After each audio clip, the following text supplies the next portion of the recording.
Dear students, എല്ലാവർക്കും പുതിയൊരു chemistry ക്ലാസ്സിലേക്ക് സ്വാഗതം. ഇന്നത്തെ ക്ലാസ്സിൽ കെമിക്കൽ കൈനറ്റിക്സ് എന്ന ചാപ്റ്ററിൻ്റെ അവസാനത്തെ ഭാഗമാണ് നമ്മൾ ഡിസ്കസ് ചെയ്യുന്നത്. സോ എന്തൊക്കെ കാര്യങ്ങളാണ് ഉൾപ്പെടുത്തിയിട്ടുള്ളതെന്ന് ആദ്യമായി നമുക്കൊന്ന് നോക്കാം.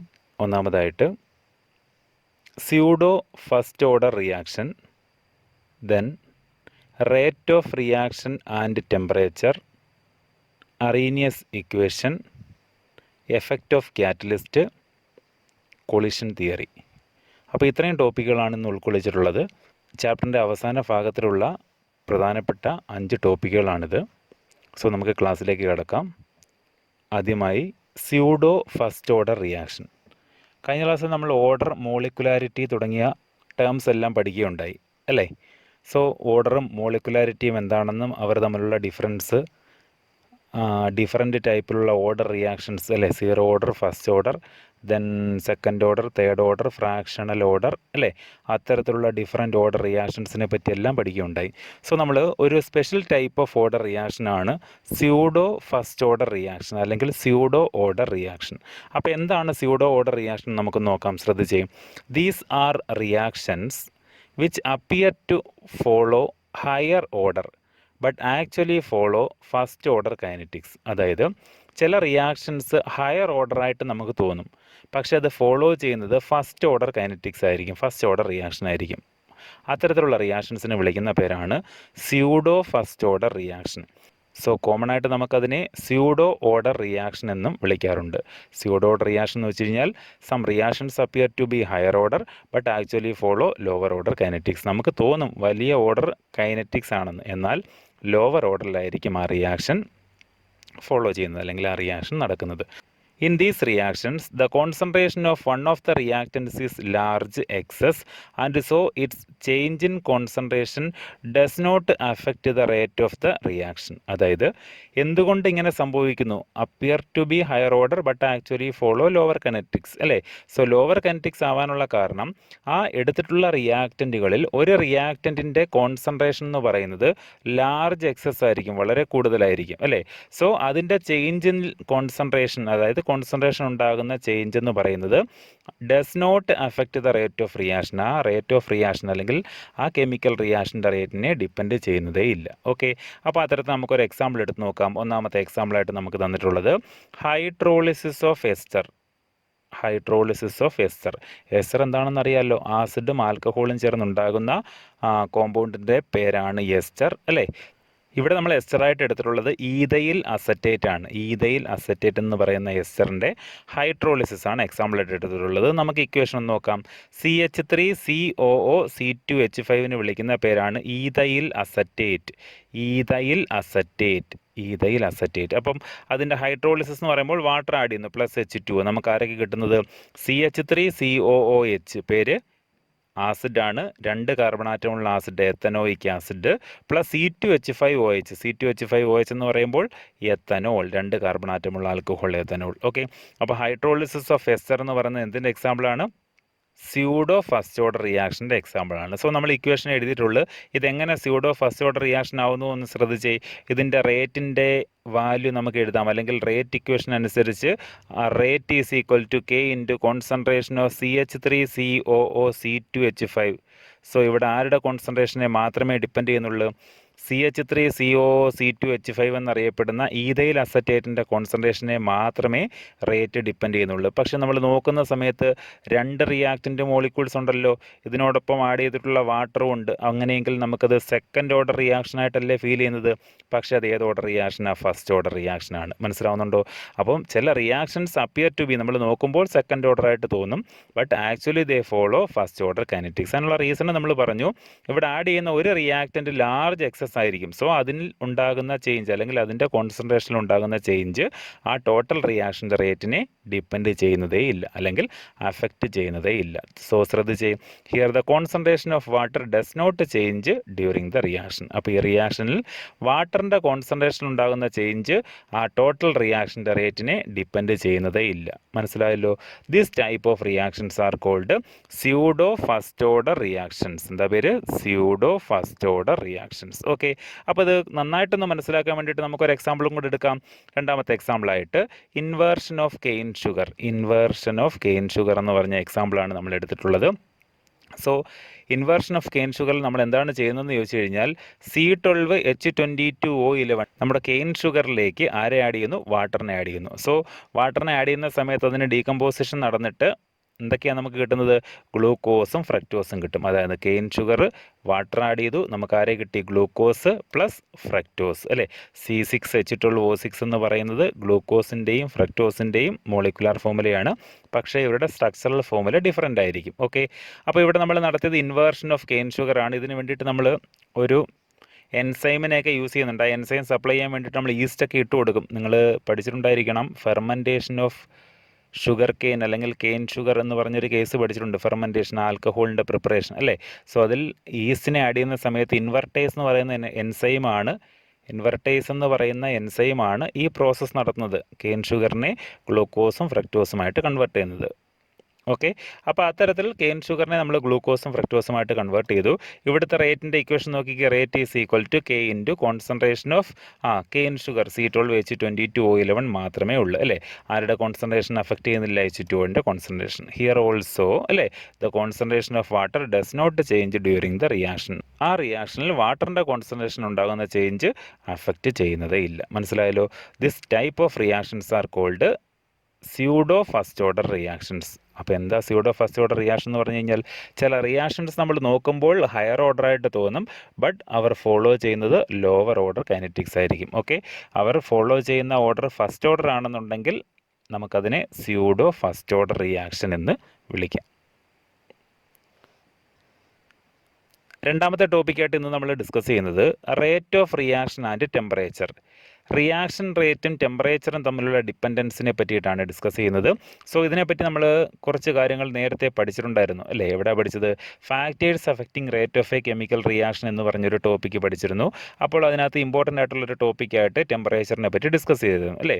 സോ ടെമ്പറേച്ചറുമായിട്ട് റിലേറ്റ് ചെയ്ത ഇക്വേഷൻസ് ഒക്കെ ഉൾപ്പെടുത്തി കുറച്ചധികം കാര്യങ്ങളാണ് നമ്മൾ ഇന്ന് പഠിക്കുന്നത്. ശ്രദ്ധിച്ചേ, most of the chemical reactions are accelerated by increase in temperature. അതായത് മിക്കവാറുള്ള റിയാക്ഷൻസ് എല്ലാം തന്നെ ആക്സിലറേറ്റ് ചെയ്യപ്പെടുന്നത് അല്ലെങ്കിൽ സ്പീഡപ്പ് ആക്കുന്നത് ആരായിരിക്കും? ഇൻക്രീസ് ഇൻ ടെമ്പറേച്ചർ ആയിരിക്കും. ടെമ്പറേച്ചർ കൂട്ടുന്നതിൻ്റെ ഫലമായിട്ടായിരിക്കും. ശരിയല്ലേ?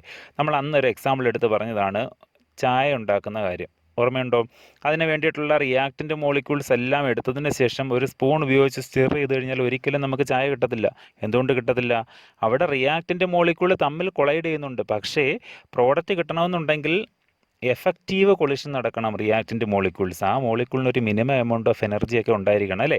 സോ ആ എനർജി ഇല്ലാത്തത് കൊണ്ടാണ് അവിടെ നമുക്ക് പ്രോഡക്റ്റ് കിട്ടാത്തത്. അപ്പോൾ എനർജി കിട്ടണമെന്നുണ്ടെങ്കിൽ അതിനെ ആക്സലറേറ്റ് ചെയ്ത് കൊടുക്കാൻ വേണ്ടിയിട്ട് നമ്മൾ എന്ത് കൊടുക്കണം? ടെമ്പറേച്ചർ കൊടുക്കണം. ഓക്കെ, അപ്പോൾ ടെമ്പറേച്ചർ കൊടുത്തു കഴിയുമ്പോൾ ആ റിയാക്റ്റൻ്റ് മോളിക്യൂൾസിന് മതിയായിട്ടുള്ള എനർജി കൈവരിക്കുകയും അവർ കൊളൈഡ് ചെയ്തിട്ട് നമുക്ക് പ്രോഡക്റ്റ് കിട്ടുകയും ചെയ്യുന്നു.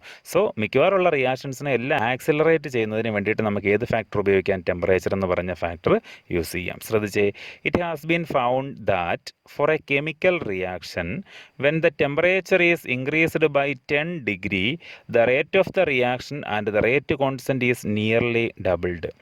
സാധാരണ ഇങ്ങനെ ടെമ്പറേച്ചർ ഇൻക്രീസ് ചെയ്യുന്ന റിയാക്ഷൻസിനകത്ത് കാണപ്പെടുന്നൊരു കേസ് എന്താണെന്ന് വെച്ച് കഴിഞ്ഞാൽ, ടെമ്പറേച്ചർ 10 ഡിഗ്രി ഇൻക്രീസ് ചെയ്യുമ്പോൾ ആ റിയാക്ഷൻ്റെ റേറ്റും അതുപോലെ റേറ്റ് കോൺസ്റ്റൻറ്റിൻ്റെ വാല്യൂവും ഡബിളായിട്ട് മാറും, ഇരട്ടിയായിട്ട് മാറും. ഓക്കെ, അപ്പോൾ അതൊരു ഫാക്റ്റാണ്. ഈ ടെമ്പറേച്ചർ ഡിപ്പെൻഡൻസിനകത്ത് നിന്ന് മനസ്സിലാക്കിയ ഒരു ഫാക്റ്റാണ്. എത്ര ഡിഗ്രിയാണ് ഇൻക്രീസ് ചെയ്യുന്നത്? 10 ഡിഗ്രി. അപ്പോൾ റേറ്റ് കോൺസ്റ്റൻറ്റും അതുപോലെ തന്നെ റേറ്റ് ഓഫ് റിയാക്ഷനും ഇരട്ടിയായിട്ട് മാറും, ഡബിളായിട്ട് മാറും. Okay, the temperature dependence of the rate of chemical reaction can be accurately explained by Arrhenius equation. അപ്പോൾ ഇമ്പോർട്ടൻ്റ് ആയിട്ടുള്ളൊരു ഇക്വേഷനാണ് നമ്മളിനി ഡിസ്കസ് ചെയ്യാൻ പോകുന്നത്, അറീനിയസ് ഇക്വേഷൻ. അപ്പോൾ അറീനിയസ് ഇക്വേഷൻ എന്തുമായിട്ട് റിലേറ്റ് ചെയ്താണെന്നാണ് പറഞ്ഞേക്കുന്നത്? The temperature dependence of the rate of a chemical reaction. ഒരു കെമിക്കൽ റിയാക്ഷൻ്റെ റേറ്റുമായിട്ട് ബന്ധപ്പെട്ട ടെമ്പറേച്ചർ ഡിപ്പെൻഡൻസ് ആക്യുറേറ്റ് ആയിട്ട് എക്സ്പ്ലെയിൻ ചെയ്യുന്നതിന് വേണ്ടിയിട്ടാണ് ഏത് ഇക്വേഷൻ നമ്മൾ കൊണ്ടുവന്നിട്ടുള്ളത്? Arrhenius equation. ഓക്കെ, അപ്പോൾ എന്താണ് അറീനിയസ് ഇക്വേഷൻ നമുക്ക് നോക്കാം. അറീനിയസ് ഇക്വേഷൻ നന്നായിട്ട് പഠിച്ചോണം. അറീനിയസ് ഇക്വേഷൻ 1 മാർക്കിന് വരെ ക്വസ്റ്റ്യനായിട്ട് direct ചോദിച്ചിട്ടുള്ളതാണ്. So what is Arrhenius equation? K is equal to A e raised to minus EA by RT. ഇത്രയുള്ള Arrhenius equation. K is equal to A e raised to minus EA by RT. അപ്പോൾ നമുക്ക് ഓരോ ടേമുകളും ഒന്ന് പരിചയപ്പെടാം. ആദ്യമായിട്ട് where A is a constant called Arrhenius parameter or the frequency factor or the pre-exponential factor. അപ്പോൾ എക്ക് വിവിധ പേരുകളിൽ അറിയപ്പെടുന്നുണ്ട്. അറീനിയസ് ഫാക്ടർ എന്ന് വിളിക്കാം, അല്ലെങ്കിൽ അറീനിയസ് പാരാമീറ്റർ എന്ന് വിളിക്കാം, ഫ്രീക്വൻസി ഫാക്ടർ എന്ന് വിളിക്കാം, അല്ലെങ്കിൽ പ്രീ എക്സ്പോണൻഷ്യൽ ഫാക്ടർ എന്നൊക്കെ അറിയപ്പെടുന്നുണ്ട്. ആരെ അറിയപ്പെടുന്ന പേരാ? എ. സിമ്പിളായിട്ട് നമുക്ക് അറീനിയസ് ഫാക്ടർ എന്നങ്ങ് പഠിക്കാം. Okay, then it is constant four A particular reaction. ഒരു പർട്ടിക്കുലർ റിയാക്ഷൻ്റെ കേസ് എടുത്തു കഴിഞ്ഞാൽ ആ വാല്യൂ എന്തായിരിക്കും? കോൺസ്റ്റൻ്റ് ആയിരിക്കും, അല്ലെങ്കിൽ അറീനിയസ് കോൺസ്റ്റൻറ്റ് എന്ന് നമുക്ക് സിമ്പിളായിട്ട് പറയാം. ഓക്കെ, ദെൻ ആർ എന്താണെന്ന് അറിയാമല്ലോ, universal gas constant. Then E A എന്ന് പറയുന്നത് ആക്ടിവേഷൻ എനർജിയാണ്, activation energy. Okay, activation energy measure ചെയ്യാൻ വേണ്ടിയിട്ട് നമുക്ക് ജൂൾ പെർ മോൾ എന്ന് പറയുന്ന യൂണിറ്റ് ഉപയോഗിക്കും. അപ്പോൾ ജൂൾ പെർ മോളിൽ മെഷർ ചെയ്ത ആക്ടിവേഷൻ എനർജിയാണ് ഇ എ കൊണ്ട് റെപ്രസെൻറ്റ് ചെയ്യുന്നത്. ഓക്കെ അല്ലേ? അപ്പോൾ ഈ ടോട്ടൽ തന്നിരിക്കുന്ന ഫാക്ടർ, അതായത് e raise to minus E A by R T, ഈ ടോട്ടൽ ടേമിനെ നമുക്കൊരു പേരിട്ട് വിളിക്കാം. The factor e raise to minus E A by R T corresponds to the fraction of molecules that have kinetic energy greater than E A. എന്താ E എന്ന് പറഞ്ഞാൽ? Activation energy. ഒരു reactant മോളിക്യൂൾസിന് പ്രോഡക്റ്റായിട്ട് മാറണമെന്നുണ്ടെങ്കിൽ അതിന് കൊളൈഡ് ചെയ്യാൻ വേണ്ടുന്ന ഒരു മിനിമം എമൗണ്ട് ഓഫ് എനർജിക്ക് വിളിക്കുന്ന പേരാണ് ആക്ടിവേഷൻ എനർജി. ഓക്കെ, അപ്പോൾ ആക്ടിവേഷൻ എനർജി കൈവരിച്ച മോളിക്യൂൾസിൻ്റെ ഫ്രാക്ഷനെ റെപ്രസെൻറ്റ് ചെയ്യാൻ വേണ്ടിയിട്ടാണ് നമ്മൾ ഏത് ടേം ഉപയോഗിക്കുന്നത്? E raise to minus E A by R T. അപ്പോൾ എന്താ e raise to minus E A by R T? നമ്മൾ എടുത്തിട്ടുള്ള റിയാക്റ്റൻ്റ് മോളിക്യൂൾസിനകത്തുള്ള ഫ്രാക്ഷൻ ഓഫ് മോളിക്യൂൾസ്, മനസ്സിലായോ? That have kinetic energy greater than E A. E A activation energy കൈവരിച്ച molecule, അല്ലെങ്കിൽ അതിൽ കൂടുതൽ എനർജി കൈവരിച്ച മോളിക്യൂൾ. അപ്പോൾ അവരെല്ലാം കൊളൈഡ് ചെയ്താൽ നമുക്ക് എന്ത് കിട്ടുമെന്നർത്ഥം? പ്രോഡക്റ്റ് കിട്ടും, അല്ലെങ്കിൽ റിയാക്ഷൻ നടക്കുന്നതിന് സഹായിക്കുന്ന മോളിക്യൂൾസ് ആണെന്ന് അർത്ഥം. ഓക്കെ, അപ്പോൾ എന്താണ് Arrhenius equation? K is equal to, K എന്താണെന്ന് അറിയാമല്ലോ, rate constant. Okay, K is equal to A E raise to minus E A by R T. എപ്പോൾ ചോദിച്ചു കഴിഞ്ഞാലും പറഞ്ഞേക്കണം, what is Arrhenius equation? K is equal to A E raise to minus E A by R T. Okay, then ശ്രദ്ധിച്ചേ, according to Arrhenius a chemical reaction occurs by the collision of reactant molecules. അല്ലേ, Arrhenius പറയുന്നത് എന്താണെന്ന് വെച്ച് കഴിഞ്ഞാൽ, ഒരു chemical reaction നടക്കണമെന്നുണ്ടെങ്കിൽ reactant മോളിക്യൂളുകൾ തമ്മിൽ കൊളൈഡ് ചെയ്യണം. നമുക്കറിയാവുന്ന കാര്യം തന്നെയാണ് അല്ലേ. All the molecular collisions are not effective. എല്ലാ മോളിക്കുലാർ കൊളിഷൻസും എഫക്റ്റീവ് അല്ല. എഫക്റ്റീവ് അല്ലാതിരിക്കാനുള്ള കാരണം അറിയാമല്ലോ, അതിനൊരു മതിയായ എനർജി ഉണ്ടെങ്കിൽ മാത്രമേ എഫക്റ്റീവ് കൊളിഷൻ നടക്കത്തുള്ളൂ. നമ്മൾ ഓൾറെഡി പഠിച്ചു കഴിഞ്ഞു അല്ലേ. For effective collision the colliding molecules should have a minimum kinetic energy called activation energy. Already നമ്മൾ പറഞ്ഞ ടേമാണ് അല്ലേ. ആക്ടിവേഷൻ എനർജി റെപ്രസെൻറ്റ് ചെയ്യാൻ ഇ എ ഉപയോഗിക്കും അല്ലേ. അപ്പോൾ ഇ എ ആക്ടിവേഷൻ എനർജി എന്തിനാണ് റെപ്രസെൻറ്റ് ചെയ്യുന്നത്? എഫക്റ്റീവ് കൊളിഷൻ നടക്കുന്നതിനായിട്ട് അല്ലേ. കൊളൈഡ് ചെയ്യുന്ന മോളിക്യൂൾസിനുണ്ടായിരിക്കേണ്ടുന്ന മിനിമം കൈനറ്റിക് എനർജിക്ക് വിളിക്കുന്ന പേരാണ് ആക്ടിവേഷൻ എനർജി. എന്താ വിളിക്കുന്ന പേര്? Activation energy. Okay, then when such molecules collide, an unstable intermediate called activated complex is formed. അതായത് ഇത്തരത്തിൽ ആക്ടിവേഷൻ എനർജി ഉള്ള മോളിക്യൂൾസ് തമ്മിൽ കൂട്ടിമുട്ടുന്നതിൻ്റെ ഫലമായിട്ട് അൺസ്റ്റേബിൾ ആയിട്ടുള്ള ഒരു ഇൻ്റർമീഡിയറ്റ് ഫോം ചെയ്യും. വിളിക്കുന്ന പേരാണ് activated complex. Okay, which decomposes to form product. അത് ഡീകമ്പോസ് ചെയ്തിട്ടാണ് നമുക്ക് ആരെ കിട്ടുന്നത്? പ്രോഡക്റ്റ് കിട്ടുന്നത്. അപ്പോൾ പ്രോഡക്റ്റ് ഫോം ചെയ്യുന്നതിന് മുമ്പുണ്ടാകുന്ന ഒരു ഇൻ്റർമീഡിയറ്റ് സ്റ്റേജിന് വിളിക്കുന്ന പേരാണ് activated complex. Activated complex form ചെയ്യണമെന്നുണ്ടെങ്കിൽ റിയാക്റ്റൻ്റ് മോളിക്യൂൾസിന്, അല്ലെങ്കിൽ കൊളൈഡിങ് മോളിക്യൂൾസിന് എന്തുണ്ടായിരിക്കണം? ഒരു മിനിമം കൈനറ്റിക് എനർജി ഉണ്ടായിരിക്കണം. ആ എനർജിക്ക് വിളിക്കുന്ന പേരാണ് ആക്ടിവേഷൻ എനർജി. ഒരു എക്സാമ്പിളായിട്ട് നമുക്ക് നോക്കാം. The reaction between H2 and I2, ഹൈഡ്രജനും ഹൈഡ്രജനും തമ്മിൽ കമ്പൈൻ ചെയ്തിട്ട് നമുക്ക് ആരെ കിട്ടുന്നു? HI കിട്ടുന്നു. Okay, takes place in the following step. അത് നടക്കുന്ന ഡിഫറൻറ്റ് സ്റ്റെപ്പുകളാണ് നമുക്ക് കാണിച്ചിട്ടുള്ളത്. ഇക്വേഷൻ നമുക്കറിയാം, H2 + I2 gives 2HI. അപ്പോൾ ആ റിയാക്ഷൻ നടക്കുന്നത് എങ്ങനെയാണെന്ന് നമുക്കൊന്ന് ശ്രദ്ധിക്കാം. ഹൈഡ്രജനും ഹൈഡ്രജനും കൂടെ കമ്പൈൻ ചെയ്യുന്നു അല്ലേ. അപ്പോൾ ഹൈഡ്രജനകത്തുള്ള ബോണ്ട് പാർഷ്യലായിട്ട് ബ്രേക്ക് ചെയ്യുന്നു. അപ്പോൾ H ബോണ്ട് H കണ്ടോ, പാർഷ്യലായിട്ട് ബ്രേക്ക് ചെയ്യുന്നു. I2നകത്തുള്ള ബോണ്ടും പാർഷ്യലായിട്ട് ബ്രേക്ക് ചെയ്യുന്നു. മനസ്സിലായല്ലോ. അതേസമയം ഹൈഡ്രജനും ഹൈഡ്രജനും തമ്മിൽ പാർഷ്യലായിട്ടൊരു ബോണ്ട് ഫോം ചെയ്യുന്നു. ഓക്കെ, അപ്പോൾ this form is called intermediate stage. എന്താ വിളിക്കുന്ന പേര്? Intermediate stage. ഇത് അൺസ്റ്റേബിൾ ആണ്, ഹൈലി എനർജറ്റിക് ആണ്.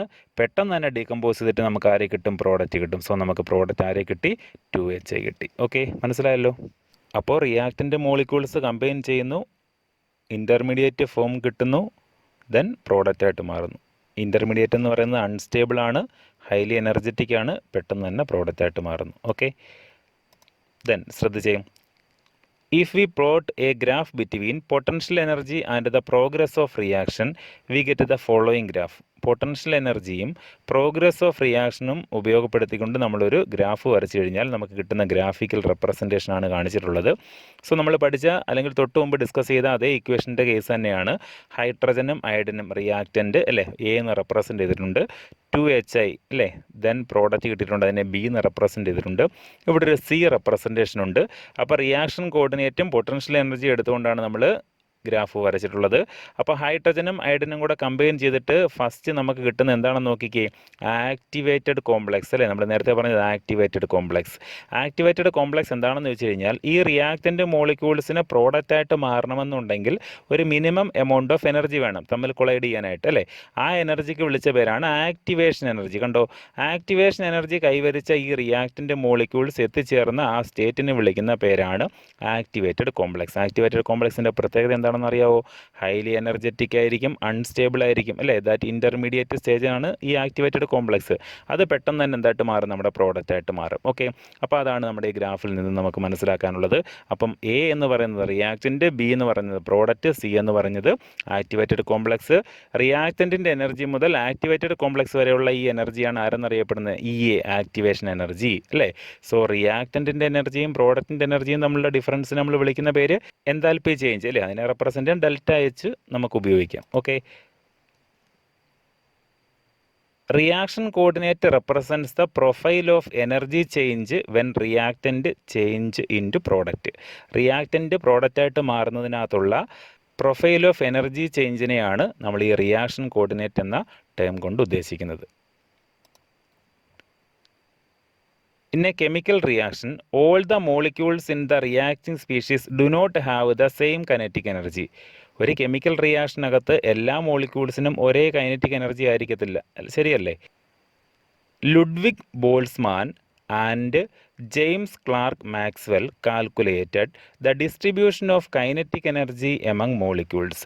മോളിക്യൂൾസിൻ്റെ കൈനറ്റിക് എനർജിയുടെ ഡിസ്ട്രിബ്യൂഷനെ പറ്റി സ്റ്റഡി നടത്തിയ രണ്ട് സയൻറ്റിസ്റ്റാണ് ബോൾസ്മാനും അതുപോലെ ക്ലാർക്ക് മാക്സ്വെല്ലും. ഓക്കെ, അപ്പോൾ അവരുടെ കണ്ടെത്തൽ എന്താണെന്ന് നോക്കിക്കേ. They plotted a graph between the fraction of molecules with a given kinetic energy against kinetic energy.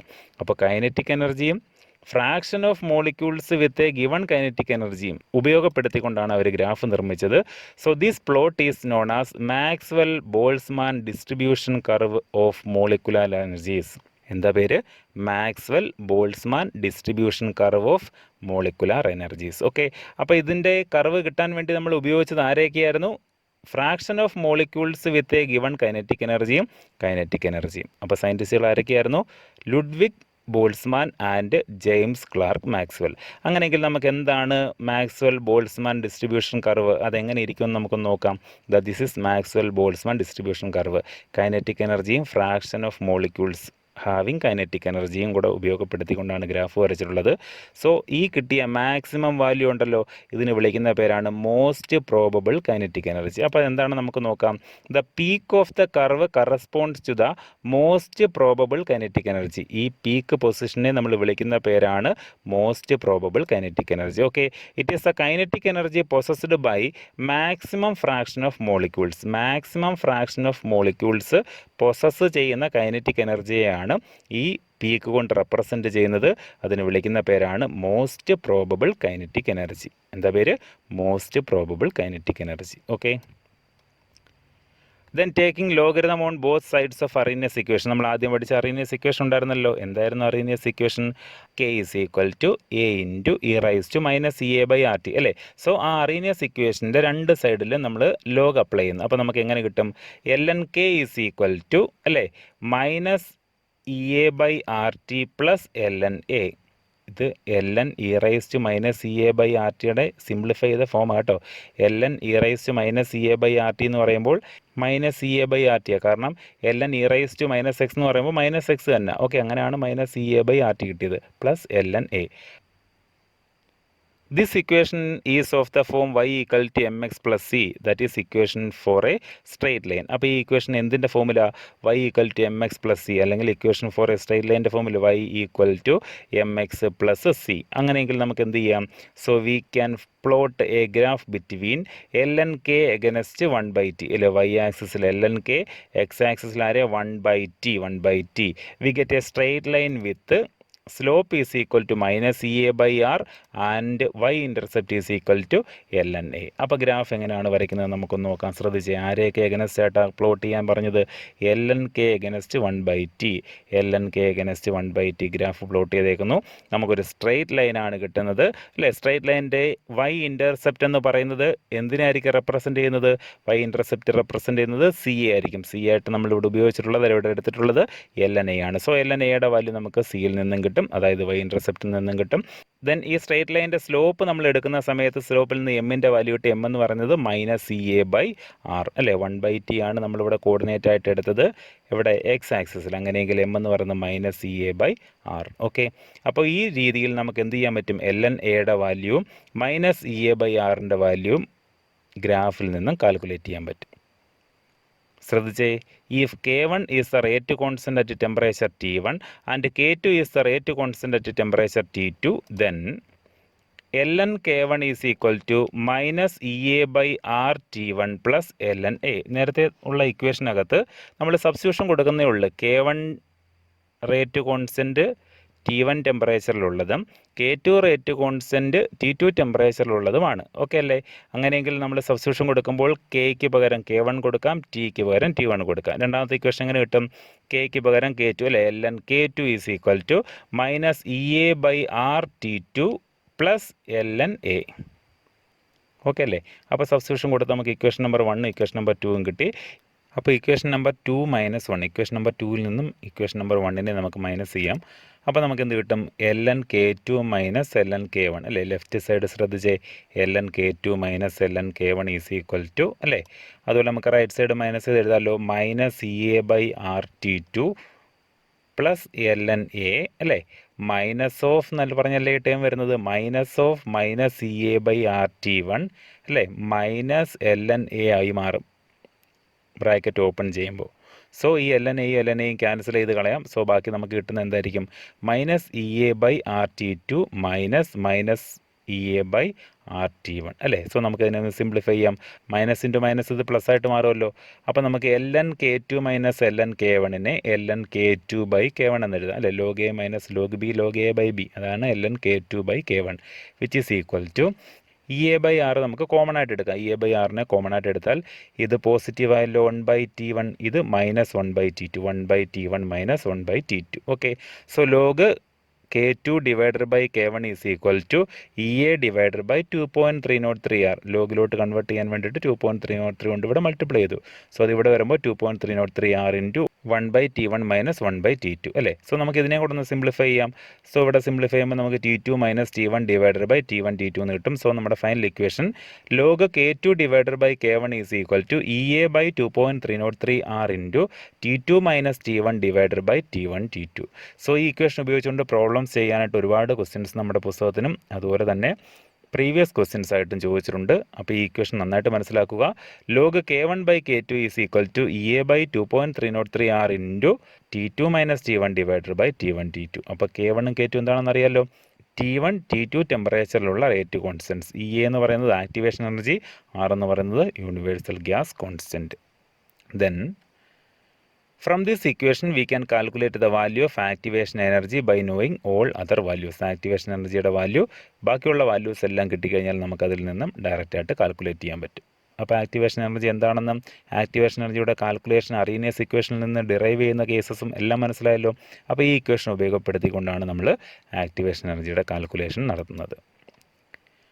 അടുത്ത ടോപ്പിക്ക് നമ്മൾ നോക്കുന്നത് എഫക്റ്റ് ഓഫ് കാറ്റലിസ്റ്റ് ആണ്. കാറ്റലിസ്റ്റുകളുടെ എഫക്റ്റ്, ഒരു കെമിക്കൽ റിയാക്ഷനിൽ കാറ്റലിസ്റ്റുകൾ എങ്ങനെയാണ് സ്വാധീനിക്കുന്നത് തുടങ്ങിയ കാര്യങ്ങളാണ് നമ്മൾ ഡിസ്കസ് ചെയ്യുന്നത്.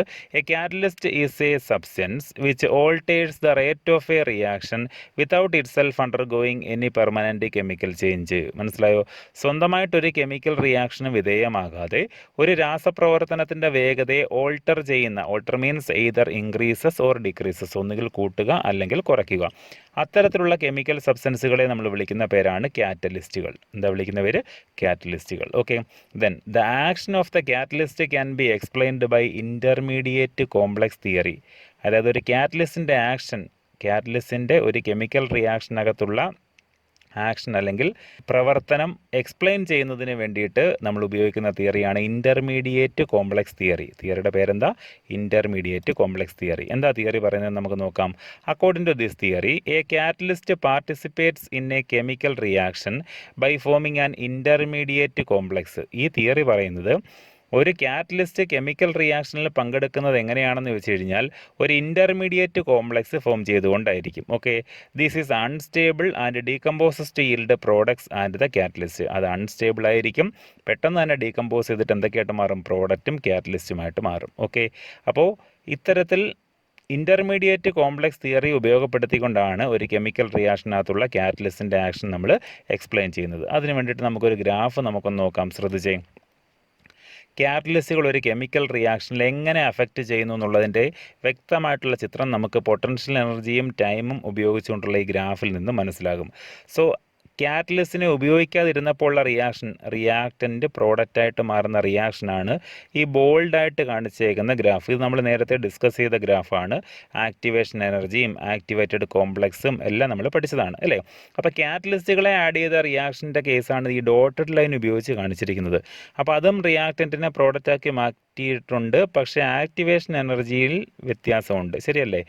നേരത്തെ ആക്ടിവേറ്റഡ് കോംപ്ലക്സ് ഇവിടെയായിരുന്നു റെപ്രസെൻ്റ് ചെയ്തത്, പക്ഷേ ആക്ടിവേറ്റഡ് കോംപ്ലക്സ് ഇവിടെ എനർജി കുറവാണ്. അപ്പോൾ എന്താണ് കാറ്റലിസ്റ്റുകൾ ചെയ്യുന്നത് നമുക്ക് നോക്കാം. A catalyst increases the rate of a chemical reaction by providing an alternate pathway or reaction mechanism by reducing the activation energy between reactants and product. റിയാക്റ്റൻറ്റിനും പ്രോഡക്റ്റിനും ഇടയിലുള്ള അല്ലേ ഫോമായിട്ടുള്ള ഏതാ ഫോം? ആക്ടിവേറ്റഡ് കോംപ്ലക്സ് ഫോം ചെയ്യുന്ന എനർജി. ആ എനർജിക്ക് വിളിക്കുന്ന പേരാണ് ആക്ടിവേഷൻ എനർജി. ആ ആക്ടിവേഷൻ എനർജി റെഡ്യൂസ് ചെയ്തുകൊണ്ട് പെട്ടെന്ന് തന്നെ പ്രോഡക്റ്റായിട്ട് മാറുന്നതിന് സഹായിക്കുന്ന സബ്സ്റ്റൻസുകളാണ് ആരെന്നറിയപ്പെടുന്നത്? കാറ്റലിസ്റ്റുകൾ. അപ്പോൾ കാറ്റലിസ്റ്റുകൾ എന്താ ചെയ്യുന്നതെന്ന് മനസ്സിലായല്ലോ.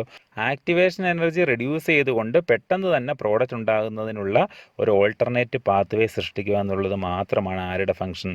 കാറ്റലിസ്റ്റുകളുടെ ഫംഗ്ഷൻ. ഓക്കെ, അപ്പോൾ കാറ്റലിസ്റ്റ് എങ്ങനെയാണ് ഒരു കെമിക്കൽ റിയാക്ഷൻ്റെ ഡിപ്പെൻഡ് ചെയ്യുന്നത് അല്ലെങ്കിൽ ഒരു കെമിക്കൽ റിയാക്ഷനിൽ എഫക്റ്റ് ചെയ്യുന്നതെന്ന് മനസ്സിലായല്ലോ. ദെൻ നമുക്ക് പഠിക്കാനുള്ള തിയറിയുടെ പേരാണ് കൊളിഷൻ തിയറി. എന്താ തിയറിയുടെ പേര്? Collision theory. അപ്പോൾ കൊളിഷൻ തിയറി എന്താണെന്ന് നമുക്ക് നോക്കാം. കൊളിഷൻ തിയറി പ്രപ്പോസ് ചെയ്ത രണ്ട് സയൻറ്റിസ്റ്റുകളാണ് മാക്സ് ട്രോട്സ് ആൻഡ് വില്യം ലൂയിസ്. അപ്പം മാക്സ് ട്രോട്ട്സും വില്യം ലൂയിസും കൂടെ ചേർന്നിട്ടാണ് കൊളിഷൻ തിയറി പ്രപ്പോസ് ചെയ്തത്. അപ്പോൾ എന്താണ് കൊളിഷൻ തിയറി പറയുന്നത് നമുക്ക് നോക്കാം.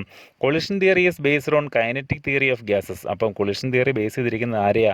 കൈനറ്റിക് തിയറി ഓഫ് ഗ്യാസസിനെ ബേസ് ചെയ്തുകൊണ്ടാണ് നമ്മുടെ കൊളിഷൻ തിയറി ആവിഷ്കരിച്ചിട്ടുള്ളത്. Okay, according to this theory the reactant molecules are assumed to be hard spheres. ഈ തിയറി അനുസരിച്ച് റിയാക്റ്റൻ്റ് മോളിക്യൂൾസിനെ ഹാർഡ് സ്പിയേഴ്സ് ആയിട്ടാണ് കൺസിഡർ ചെയ്തിട്ടിരിക്കുന്നത് അല്ലേ. And reaction is occurred when molecules collide with each other. റിയാക്ഷൻ നടക്കുന്നത് എപ്പോഴാണെന്നാണ് പറയുന്നത്? ഈ മോളിക്യൂൾസ് പരസ്പരം കൂട്ടിമുട്ടുന്നതിൻ്റെ ഫലമായിട്ട്. Okay, the number of collisions per second per unit volume of the reaction mixture is known as collision frequency. Important ആയിട്ടുള്ളൊരു ടേമാണ് collision frequency. Collision frequency represent ചെയ്യാൻ ഉപയോഗിക്കുന്ന ലെറ്ററാണ് ഇസഡ്. അപ്പോൾ എന്താ കൊളിഷൻ ഫ്രീക്വൻസി നോക്കിക്കേ. The number of collisions per second per unit volume of reacting mixture അല്ലെങ്കിൽ reaction mixture. Reaction മിക്സറിനകത്തുള്ള നമ്പർ ഓഫ് കൊളിഷൻസ്, കൊളിഷൻ്റെ എണ്ണം per second per unit volume. Unit വോളിയത്തിൽ യൂണിറ്റ് സെക്കൻഡിൽ ഉണ്ടാകുന്ന നമ്പർ ഓഫ് കൊളിഷൻസിനെ വിളിക്കുന്ന പേരാണ് കൊളിഷൻ ഫ്രീക്വൻസി ഇസഡ്. അപ്പോൾ കൊളിഷൻ തിയറിയിൽ ഇമ്പോർട്ടൻ്റ് ആയിട്ടുള്ളൊരു ടേമാണ് നമ്മുടെ കൊളിഷൻ ഫ്രീക്വൻസി എന്ന് പറയുന്ന Z. Okay, another factor which affect the rate of chemical reaction is activation energy. രണ്ടാമത്തെ ഒരു ഫാക്ടറാണ് ആരെന്നറിയപ്പെടുന്നത്? Activation energy. അപ്പോൾ കൊളിഷൻ ഫ്രീക്വൻസി ആണല്ലോ ആദ്യം പറഞ്ഞത്. കൊളിഷൻ ഫ്രീക്വൻസി കൂടുന്നതനുസരിച്ച് rate of chemical reaction increase ചെയ്യും. ഓക്കെ അല്ലേ? നമ്പർ ഓഫ് കൊളിഷൻസ് ഇൻക്രീസ് ചെയ്യുന്നു, അത്രേ ഉള്ളൂ. അപ്പോൾ നമ്പർ ഓഫ് കൊളിഷൻസ് ഇൻക്രീസ് ചെയ്യുമ്പോൾ ചെയ്യുമ്പോൾ rate of chemical reaction increase ചെയ്യും. അപ്പോൾ രണ്ടാമത്തെ ഫാക്ടറായിട്ട് നമ്മൾ പറഞ്ഞത് ആക്ടിവേഷൻ എനർജിയാണ് അല്ലേ. നമുക്ക് ആക്ടിവേഷൻ എനർജി എങ്ങനെയാണെന്ന് നോക്കാം. For a bimolecular elementary reaction A+B gives product, A+B product ആയിട്ട് മാറുന്നു. Okay, rate of reaction can be expressed as, ഈ റിയാക്ഷൻ്റെ റേറ്റ് നമുക്ക് എങ്ങനെ എക്സ്പ്രസ് ചെയ്യാം? Rate R is equal to ZAB into E raise to minus EA/RT. ZAB into E raise to minus EA/RT. എന്താ ZAB? Z എന്താണ്? നമ്മൾ നേരത്തെ പറഞ്ഞു, കൊളിഷൻ ഫ്രീക്വൻസി. ZAB എന്ന് കൊടുക്കാനുള്ള കാരണം എയും ബിയും കൂടെ കൊളൈഡ് ചെയ്യുമ്പോഴല്ലേ പ്രോഡക്റ്റ് കിട്ടുന്നത്. അപ്പോൾ എയും ബിയും തമ്മിലുള്ള കൊളിഷൻ്റെ ഫ്രീക്വൻസിയാണ് ZAB, collision frequency of A and B into E raise to minus EA/RT. അവിടെ നമ്മുടെ fraction of molecules having kinetic energy equal to or greater than activation energy, അതിനെ റെപ്രസെൻ്റ് ചെയ്യാൻ വേണ്ടിയിട്ടാണ് E raise to minus EA/RT ഉപയോഗിക്കുന്നത്. അപ്പോൾ രണ്ടാമത്തെ ഒരു ഫാക്ടറായിട്ട് പറയുന്നതാണ് നമ്മുടെ ആക്ടിവേഷൻ എനർജി. അപ്പോൾ അതും കൂടി ഉൾപ്പെടുത്തിയാണ് നമ്മൾ ഈ ഇക്വേഷൻ രൂപീകരിച്ചിട്ടുള്ളത്. സോ ZAB എന്താണെന്ന് നമ്മൾ ഓൾറെഡി പറഞ്ഞു കഴിഞ്ഞു. E raise to minus EA/RT represents the fraction of molecules with energies equal to or greater than EA. Activation energy കൈവരിച്ച മോളിക്യൂൾസ് അല്ലെങ്കിൽ ആക്ടിവേഷൻ എനർജിയിലും കൂടുതൽ എനർജി കൈവരിച്ച മോളിക്യൂൾസിൻ്റെ ഫ്രാക്ഷനെ റെപ്രസെൻ്റ് ചെയ്യാൻ വേണ്ടിയിട്ടാണ് ഈ ടേം ഉപയോഗിക്കുന്നത്. അപ്പോൾ രണ്ട് കാര്യങ്ങൾ റിയാക്ഷൻ്റെ റേറ്റിനെ ഡിപ്പെൻഡ് ചെയ്യുന്നു നമ്മൾ പറഞ്ഞു. ഒന്ന് Z കൊളിഷൻ ഫ്രീക്വൻസി, രണ്ടാമത്തത് EA ആക്ടിവേഷൻ എനർജി. ഓക്കെ അല്ലേ. അങ്ങനെയെങ്കിൽ നോക്കിക്കുക, മൂന്നാമത്തെ ഒരു ഫാക്ടറും കൂടെ അക്കോർഡിംഗ് ടു കൊളിഷൻ തിയറി എന്താ പറയുന്നത്? Third factor which affects the rate of a chemical reaction is the proper orientation. ഏതാ മൂന്നാമത്തെ ഫാക്ടർ എന്ന് പറയുന്നത്? Proper orientation. To account for this, a factor P called the probability or steric factor is introduced. അപ്പോൾ proper ഓറിയൻറ്റേഷനായിട്ട് നമ്മൾ use ചെയ്യുന്ന ടേമാണ് P അല്ലേ. Steric factor അല്ലെങ്കിൽ probability factor എന്നാണ് ഇതിനെ അറിയപ്പെടുന്നത്. അപ്പോൾ ഈ ടേം കൂടെ ഉൾപ്പെടുത്തിക്കൊണ്ട് അല്ലെങ്കിൽ മൂന്നാമത്തെ ഒരു ഫാക്ടറായിട്ട് നമുക്ക് പറയാം.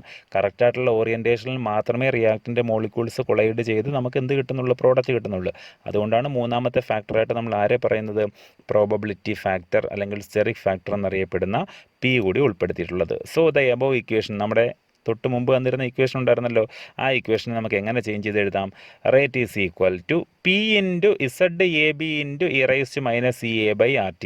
What is P? P is probability factor or steric factor. Means മനസ്സിലായല്ലോ, റിയാക്ഷൻ നടക്കേണ്ടുന്ന പ്രോപ്പറായിട്ടുള്ള ഓറിയൻറ്റേഷൻ്റെ ആ ഒരു റെപ്രസെൻറ്റേഷന് വേണ്ടിയിട്ടാണ് P ഉപയോഗിച്ചേക്കുന്നത്.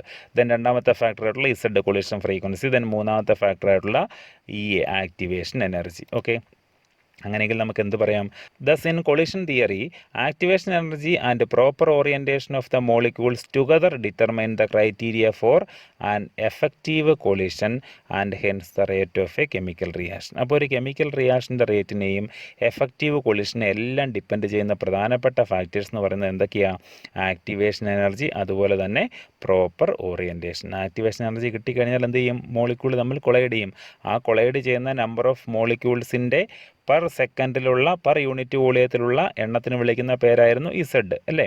അപ്പോൾ പ്രധാനപ്പെട്ട രണ്ട് ഫാക്ടറായിട്ട് നമുക്ക് പറയാം ആരൊക്കെയാണ്? ആക്ടിവേഷൻ എനർജിയും പ്രോപ്പർ ഓറിയൻറ്റേഷനും. ഓക്കെ അല്ലേ. അപ്പോൾ ഇതെല്ലാം സജസ്റ്റ് ചെയ്യുന്നത് ഏത് തിയറിയാണ്? ട്രോട്സും ലൂയിസും കൂടെ നമുക്ക് പ്രപ്പോസ് ചെയ്ത് തന്ന കൊളിഷൻ തിയറി. ഏത് തിയറി? Collision theory. ഓക്കെ, അപ്പോൾ കൊളിഷൻ തിയറി അനുസരിച്ച് നമ്മുടെ ഫൈനൽ ഇക്വേഷൻ ആയിട്ടുള്ളതാണ് നമ്മളിവിടെ എഴുതിയിട്ടുള്ളത്. Rate is equal to P into ZAB into E raise to minus EA/RT. ഓരോ ടേമും അറിയാമായിരുന്നല്ലോ. ഇത് steric factor or probability factor, ഇത് Z എന്നറിയപ്പെടുന്നത് collision frequency, E raise to minus EA/RT എന്ന് പറയുന്നത് fraction of molecules having kinetic energy equal to or greater than EA activation energy. അപ്പോൾ ഇത്രയും കാര്യങ്ങളാണ് കെമിക്കൽ കൈനറ്റിക്സ് എന്ന് പറയുന്ന നമ്മുടെ ചാപ്റ്ററിൽ ഉൾപ്പെടുത്തിയിരുന്നത്. വളരെ ചെറിയൊരു ചാപ്റ്റർ ആയിരുന്നു. ചാപ്റ്ററിലെ പ്രധാനപ്പെട്ട കണ്ടന്റുകളെല്ലാം തന്നെ ഞാൻ നിങ്ങൾക്ക് പറഞ്ഞു തന്നിട്ടുണ്ട്. വീഡിയോ കണ്ടതിന് ശേഷം നോട്ട്സ് കൂടി നന്നായി വായിച്ച് മനസ്സിലാക്കാൻ ശ്രമിക്കുക. വീണ്ടും നമുക്ക് പുതിയൊരു ചാപ്റ്ററുമായിട്ട് അടുത്ത ക്ലാസ്സിൽ കാണാം. അതുവരേക്കും ബൈ.